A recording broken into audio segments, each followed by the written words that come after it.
আজি শ্ৰমিকসকলৰ দেশজোৰা ধৰ্মঘটৰ আহ্বানৰ সমান্তৰালভাৱে দক্ষিণ কামৰূপৰ পলাপাৰী সমষ্টিৰ অন্তৰ্গত ভিন্ন প্ৰান্তৰ শ্ৰমিকসকলে তেওঁলোকৰ বিভিন্ন দাবীসমূহ পূৰণৰ বাবে আজি 9 জুলাই বুধবাৰে মিৰ্জা বটলিং প্লাণ্টত অৱস্থান ধৰ্মঘট কাৰ্যসূচী হাতত লয়।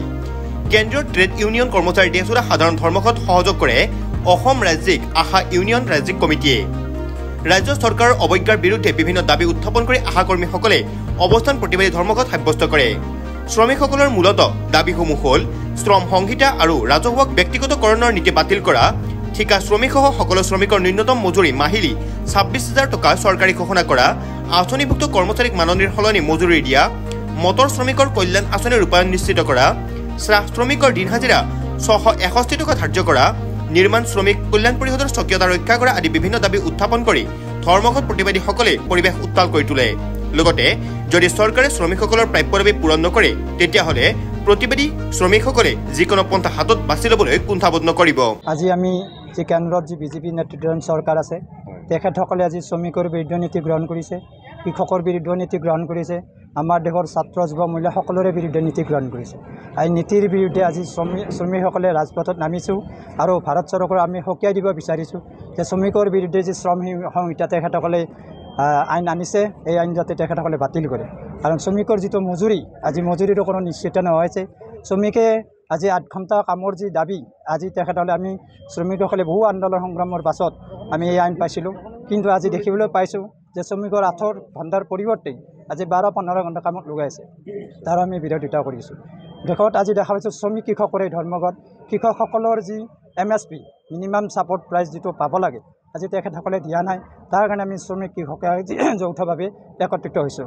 এতিয়া আমি দেখা পাইছোঁ আমাৰ ক্ষেত্ৰত বহু কৰ্মচাৰী আছে যি চৰকাৰী ঘৰতে হওক বেচৰকাৰী ঘৰতে হওক আজি অল্ড পেঞ্চন ছিষ্টেম যিটো তেখেতসকলে চালু কৰিব লাগিছিল, কিন্তু আজি শ্ৰমিকৰ বিৰুদ্ধে হওক কৃষকৰ বিৰুদ্ধে এই কাম তেখেতসকলে ৰাখিছে।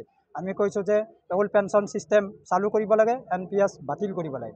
আজি আমি দেখিবলৈ পাইছোঁ যে শ্ৰমিক কৰ্মচাৰী আজি 60 বছৰ হৈ যোৱাৰ পাছত আজি কোনো ক্ষেত্ৰতে পেঞ্চন নাপায় আৰু এই পেঞ্চন প্ৰতিটো ক্ষেত্ৰত কাম কৰা শ্ৰমিকৰ কাৰণে আমি পেঞ্চনৰ দাবী উত্থাপন কৰিছোঁ। লগতে আমি যিখন দেখা পাইছোঁ যে আমাৰ দেশৰ সম্পদসমূহ আমাৰ ৰাজহুৱা যি সম্পদ আছে বেংক, LIC, স্কুল, কলেজ, ৰাস্তা অৰ্থাৎ পাহাৰ পৰ্বত ভায়ম গৰু ছাগলক লৈ তেখেতসকলে এতিয়া আজি ৰাজনীতিত নামিছে আৰু এই ৰাজনীতিৰ জৰিয়তে আমাৰ দেশৰ কাৰণে যি সাধাৰণ মানুহৰ যিটো সম্পত্তি আছিল, আমাৰ নামত যি সা সম্পত্তি আছিল এইবোৰ তেখেতসকলে আমাৰ পৰা কাঢ়ি নি অৰ্থাৎ কি জনসাধাৰণৰ নামত এডাল খেৰ কুটাও ৰাখিব বিচৰা নাই। তেখেতসকলে আমাৰ দেশৰ উদ্যোগপতিৰ লগত মন্ত্ৰী বিধায়কে জড়িত হৈ তেখেতসকলে সম্পদবোৰ ভগাই ল'ব বিচাৰিছে। তাৰ কাৰণে আমি আজি এই ধৰ্মঘট আহ্বান কৰিছিল সৰ্বভাৰতীয় কেন্দ্ৰীয় ট্ৰেড ইউনিয়ন আৰু কৃষক সংগঠনসমূহে। তাৰ প্ৰতিবাদত আজি আমি ইয়াত সমবেত হৈছোঁ।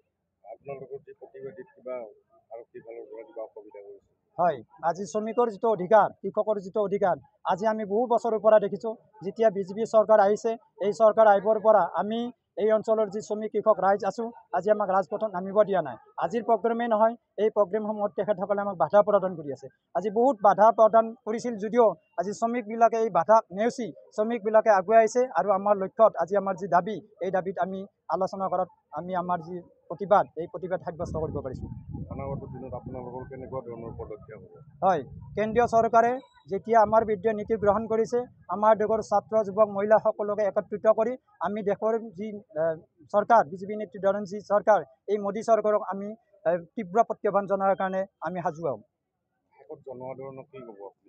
আমি জনসাধাৰণক অনাগত দিনত যাতে আমাৰ কাৰণে যিবিলাক সা সম্পত্তিবোৰ যি তেখেতসকলে লুটমাৰ কৰি আছে, জনসাধাৰণে আমাৰ পৰা যি গুৰুত্বপূৰ্ণ যিটো সম্পদ আমি দেখা পাইছোঁ যে আজি বেংক ব্যক্তিগতকৰণে হোৱা নাই, আজি কাৰেণ্টে ব্যক্তিগতকৰণ হোৱা নাই।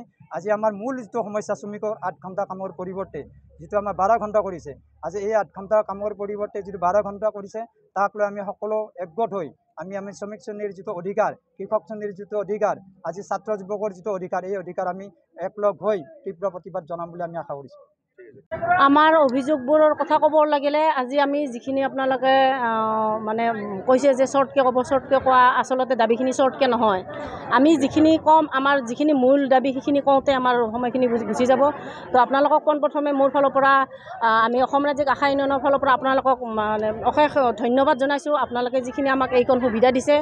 আজি আপোনালোকৰ ছ'চিয়েল মিডিয়াৰ জৰিয়তে চৰকাৰক এইটোৱে দাবী জনাব বিচাৰিছোঁ যে আমাক এই আঁচনিখন আপোনালোকে জানে যে 2006 চনতে NHM-ৰ আঁচনি উলিয়াইছে। তাৰপিছতে আশা নিয়োগ কৰিলে, প্ৰথমতে 3টা কামত নিয়োগ কৰি পেলাই এতিয়া বৰ্তমানলৈকে আমি 86টা কাম কৰিব লগা হৈছে। গতিকে আমাক প্ৰথমতে যি 3টা কামত নিয়োগ কৰিছিলে সেই 3টা কামত ঠিক আছিল, কিন্তু এতিয়া কি কৰিছে প্ৰত্যেক বছৰত কাম বঢ়াই এতিয়া 85টা কাম দিছে।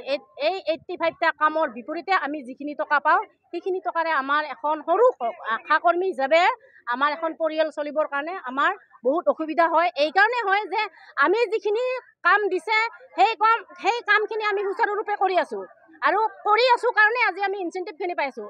এটা কথা চৰকাৰে কথা বুজি নাপাওঁ যে যেতিয়াই মানে নিৰ্বাচন আহে তেতিয়া তাৰমানে কি কৰে, আশাখিনিৰ প্ৰত্যেক মানে 3 মাহ 4 মাহলৈকে পেণ্ডিং ৰাখে। কাম কৰোঁতে যদি আমাৰ এটা মানে ক্লেইম কৰিবৰ কাৰণে যদি ক্লেইম ফৰ্ম থাকে তেতিয়াহ'লে আমি যিখিনি পাব লগা টকা সেইখিনি টকাখিনি আমি কিয় অফিচত বিচাৰি যাব লাগে, এই কথা বুজি নাপাওঁ। প্ৰত্যেকবাৰতে আমাৰ এনেকুৱা হয় যে এইবাৰ ক'ব যে মাৰ্চ পৰিলে ক'ব যে মাৰ্চৰ লাষ্ট এণ্ডিং, এতিয়া আপোনালোকৰ ফাণ্ড নাই। আশাকৰ্মীক দিয়াৰ কাৰণে চৰকাৰৰ ফাণ্ড কিয় নাই, এই প্ৰশ্নটো আমাক পোনপটীয়াভাৱে তেখেতসকলে উত্তৰ দিব লাগে। কিয় আশাকৰ্মীৰ ফাণ্ড নাথাকে? কাম কৰোঁতে যদি আশাকৰ্মী নহ'লে যদি চলিব নোৱাৰে স্বাস্থ্য বিজ্ঞান, তেতিয়াহ'লে পইচা দিয়াৰ সময়ত আশাকৰ্মী কিয় ইমান গাফিলতি কৰি আছে? আজি যোৱা আমি 3 মে'ত প্ৰথমতে আছিল আমাৰ এই আজিৰ ধৰ্মঘট আছিলে। যোৱা 20 মে' দেশৰ যিটো পৰিস্থিতি হ'ল যে পৰ্যটকক নিৰ্মমভাৱে হত্যা কৰিলে, আৰু আমাৰ দেশত যি আমাৰ মানে যিখিনি আমাৰ সৈনিক বন্ধুসকল আছিলে তেখেতসকলক যিটো নিৰ্মমভাৱে হত্যা কৰিছিলে, তাৰ সেই আমি দেশৰ নাগৰিক হিচাপে এক হৈ আমি সেই 20 তাৰিখৰ কাৰ্যসূচীটো আমি আজি 9 জুলাইলৈকে আনিলোঁ। 9 জুলাইৰ যিটো আমাৰ ধৰ্মঘটৰ কাৰ্যসূচী আমি যোৱা 23 জুনত আমি তেখেতসকলক ষ্ট্ৰাইকৰ নটিচ দি আছোঁ যে আমি 9 তাৰিখে আমি ধৰ্মঘট পালন কৰিম। তৎসত্ত্বেও কোনো ধৰণৰ তেখেতসকলৰ পৰা সঁহাৰি নাই, যাৰ ফলত আমাক মানে হাৰাশাস্তি কৈছে যে আপোনালোকে ভেকচিন মানে কৰিব লাগিব, ভেকচিন বন্ধ কৰিব নোৱাৰে। আমি এইটো কথা কৈছোঁ যে আমাক কাম যেতিয়া জাপি দিব তেতিয়াহ'লে কোনো সময়সীমা নাথাকে, কিন্তু আমাক পইচা দিয়ক কিয় সময়সীমা থাকে? আমি এইটোৱে জানো যে চৰকাৰক যে আমি যি দাবী লৈছোঁ, আমি কৈছোঁ যে আমাক মাননি সলনি মজুৰি দিয়ক। ঠিক আছে, মজুৰি দিব নোৱাৰে। অসমত 33,656 গৰাকী আশাক মাননিৰ সলনি মজুৰি দিয়াটো অসম্ভৱ কথা, সেইটো আমিও জানো। কিন্তু এটা কথা যে আমি এইটো দাবী কৰিছোঁ যে যেতিয়ালৈকে মজুৰি দিব নোৱাৰে তেতিয়ালৈকে বৰ্তমান পৰিস্থিতিত চলিব পৰাকৈ সন্মানজনক মাননি বিচাৰিছোঁ, তাতেও চৰকাৰ অসমৰ্থ। কাৰণটো বুজি নাপাওঁ। সময়ে সময়ে যে আঁচনিবিলাক উলিয়াই থাকে তাত আশাকৰ্মীসকলৰ ফালৰ পৰা বঞ্চিত। এই কাৰণটো আমি চৰকাৰক সুধিব বিচাৰিছোঁ যে আশাকৰ্মী কিয় বাৰে বাৰে প্ৰত্যেকটো আঁচনিৰ পৰা বন্ধ হয়? আশাকৰ্মী কিমান হাজাৰ টকা দৰমহা পায় যে তেখেতসকল অৰুণোদয়ৰ পৰা বঞ্চিত হৈ আছে, আজি কিয় বঞ্চিত হৈছে? কিন্তু যদি চৰকাৰে দিব পাৰিবনে তথ্য, যিখন ৰেচন কাৰ্ড, যিবিলাক ৰেচন কাৰ্ডৰ অধিকাৰী তেখেতসকলে অৰুণোদয়ৰ আঁচনি পোৱাৰ যোগ্য বুলি চৰকাৰৰ যিখন গাইডলাইন তাত আছে, কিন্তু আজি কি কৰিছে যে আশাকৰ্মী চৰকাৰী কৰ্মচাৰী তেখেতসকলে অৰুণোদয়ৰ আঁচনি নাপায়। যদি চৰকাৰী কৰ্মচাৰী হয় তেতিয়াহ'লে 26,000 টকা কিয় দিয়া নাই? কিয় দিয়া নাই? যে ৰেচন কাৰ্ডখনত তেখেতসকলে দেখুৱাই দিয়ক যে এইজনী আশাকৰ্মী, ৰেচন কাৰ্ডখনত থাকিব লাগিব প্ৰমাণ এইজনী আশাকৰ্মী হয় বুলি। যদি দিব নোৱাৰে তেতিয়াহ'লে প্ৰত্যেক আশাকৰ্মীয়ে অৰুণোদয় পাব লাগিব, প্ৰত্যেক ৰন্ধন কৰ্মী পাব লাগিব, প্ৰত্যেক অংগনবাদী পাব লাগিব। আমি হৈছোঁ এটা আঁচনিত কাম কৰা, আৰু এইটো বুজি নাপাওঁ যে জন্ম মৃত্যু বিবাহ এইটোতো চিৰন্তৰ সত্য। কেনেকৈ এটা আঁচনি হ'ব পাৰে? আঁচনি হ'ব পাৰে এনৰেগা আঁচনি, আঁচনি হ'ব পাৰে অৰুণোদয় আঁচনি। সেইবিলাক আঁচনি যি আঁচনি কৰে কৰক। আমাৰ সাধাৰণ দুখীয়া মহিলা পাইছে, আমি তাত বাধা নিদিওঁ, আৰু চৰকাৰক আমি বাধা নিদিওঁ, দিছে আমি ভাল পাইছোঁ, ধন্যবাদ জনাইছোঁ। দুখীয়া মহিলাখিনি পাইছে, কিন্তু তাত বিভাজন কিয় কৰিলে? বিভাজন কিয় কৰিলে সেইটো কথা বুজি নাপাওঁ। যে আমাৰ যেতিয়ালৈকে আমাৰ চৰকাৰে যেতিয়ালৈকে দাবী যেতিয়া মানি নলয়, আমি খুজিছোঁ কি 26,000 টকা আমাক কি কৰক, মাহিলী ন্যূনতম দৰমহা দিয়ক। তাৰপিছত স্বাস্থ্য সুৰক্ষাৰ কাৰণে আমি সুবিধা বিচাৰিছোঁ। তাৰপিছত বিচাৰিছোঁ যে পেঞ্চনকে ধৰি সামাজিক সুৰক্ষা, ESR ব্যৱস্থা, এইখিনি আমাক ধাৰ্য কৰিব লাগে, সেইবোৰ আমাৰ দাবী। আৰু যিটো আমাৰ যেতিয়া 60 বছৰ পাৰ হোৱাৰ লগে লগে আমি যিটো মানে ৰিটায়াৰ হৈ যাম, সেই ৰিটায়াৰমেণ্টৰ টকা আমাক অতি শীঘ্ৰে আদায় দিব লাগে। ঘোষণা কৰিছে 2 লাখ টকা 60 বছৰ পাৰ হ'লে, কিন্তু এতিয়ালৈকে 2 লাখ টকাৰ যিখন কাৰ্যকৰী যিখন তেখেতসকলৰ ফৰ্মেটখন আমি এতিয়ালৈকে পোৱা নাই। শুনিছোঁহে, শুনা কথা আৰু পোৱা কথাটো কিমান দূৰ সত্য আমি নাজানো, কিন্তু এতিয়ালৈকে সেই কাগজ পত্ৰ আমাৰ হাতত আহি পৰা নাই। কিন্তু আমি ইতিমধ্যে গম পাইছোঁ, জানিছোঁ দিব বুলি, কিন্তু কেতিয়া দিব আৰু যদি দিয়া নাই কিয় দিয়া নাই কাৰণটো লাগে।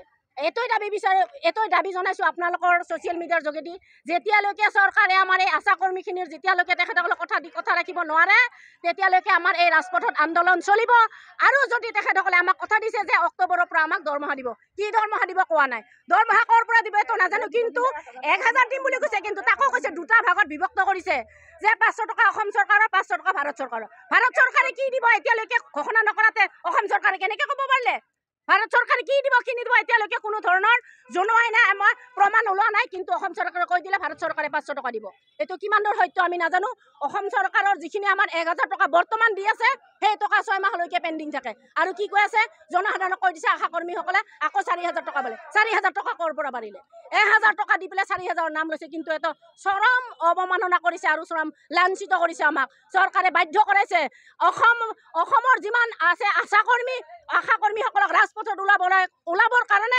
চৰকাৰে বাধ্য কৰাইছে আজি তেখেতে যদি ক'লেহেঁতেন তেখেতে যেতিয়া স্বাস্থ্যমন্ত্ৰী আছিলে তেখেতে তেতিয়াইতো এই আঁচনিখন ৰূপায়ণ কৰিব পাৰিলেহেঁতেন তেতিয়া নিয়মীয়া কৰিব পাৰিলেহেঁতেন তেখেতে নকৰোঁ বুলি নকৰিলে এতিয়া তেখেতে কি কৰিছে উল্টাখৰ দিছে যে আশা কৰ্মীখিনিক মাত্ৰ কি কৰিব 1 অক্টোবৰৰ পৰা কি দিব দৰমহা কিমান দিব ধন ধাৰ্য কৰা নাই আমি কেনেকৈ গম পাম যে দৰমহা দিব কি প্ৰমাণ আছে তেখেতে দৰমহা দিব যদি 1 অক্টোবৰৰ পৰা যদি তেখেতে দিম বুলি কোৱা কথাখিনি যদি আখৰে পালন নকৰে 1 অক্টোবৰৰ পৰা 10 অক্টোবৰলৈকে থাকিম তাৰপিছত আমি অনিৰ্দিষ্ট কাললৈ আকৌ ধৰ্মঘট কৰিবলৈ বাধ্য হ'ম যদি তাতো যদি আমি সফল নহওঁ তেতিয়াহ'লে আমি জংগী আন্দোলন কৰিম দৰকাৰ হয় মৃত্যুৰ কাৰণে যদি মৰিব যদি লাগে তেতিয়াহ'লে আশা কৰ্মীৰ কাৰণে মৰি যাম যদি গুলি কৰক আপত্তি নাই মই মৰাৰ কাৰণে যদি এটা সংগঠন যদি জীয়াই থাকে তাত মই ৰাজি আছো পলাবাৰীৰ পৰা জিতুমণি শৰ্মা ৰিপৰ্ট নিউজ এনি 365 Stay informed, stay ahead.